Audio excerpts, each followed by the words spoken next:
Aha ni mu nkambi y'impunzi ya Nakivale. Hari abagore baboha ibitebo, imifuko yo guhahiramo n'utundi tuntu dutandukanye. Bamwe muri aba bana babo bafite ubumuga butandukanye, ariko abakuze gato nabo barigishwa kuboha. Navuganye na Josephine Iranzi wambwiye uko bishize hamwe nk'ababyeyi b'abana bamugaye kandi akaba bamaze igihe bafatanya gukora uyu mwuga wo kubafasha kureberera aba bana. Abatwumva bose n'abaduteze amatwi badufasha kuduha ubufasha butandukanye, kuko uburwayi kuvuza, uburyo bwo kuvuza abana bacu wabavujije wabasha gukora ukabarisha neza, kuko turi kwiga imyuga itandukanye. Nambajimana Emmanuel n'umwe mu bayobozi b'irishira hamwe Wenzetu ry'aba babyeyi.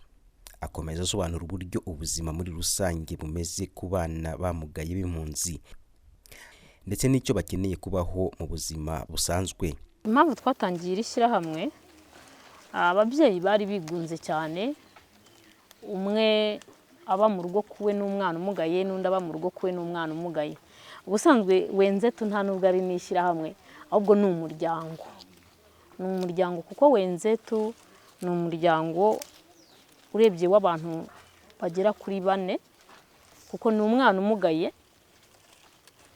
n'umubyeyi we, umuvandimwe we n'inshuti ye.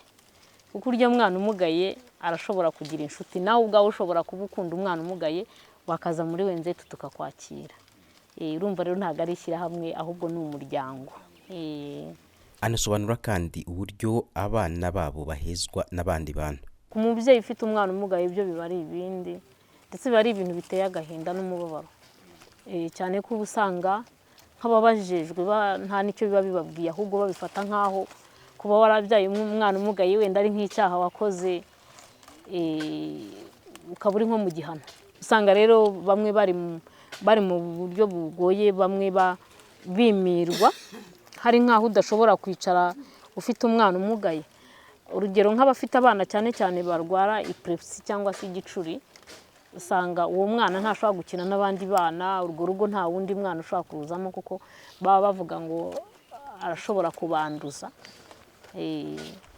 Hano muri Uganda ubuzima ku mpunzi zose zigera hafi ku 1.5 miliyoni ziba mu nkambi zitandukanye hirya no hino mu gihugu bwarushijeho gukomera kubera igabanuka ry'imfashanyo y'ibiribwa yazigenerwaga n'ishami ry'umuryango w'abibumbye ryita ku buzima. Bivuze ko impunzi nk'aba babyeyi b'abana bamugaye bagomba gukora birenze kugira ngo babone ibindi byabatunga, birimo no gushakira aba bana ubufasha budasanzwe baba bakeneye nk'ibiryo bifite intungamubiri zitandukanye.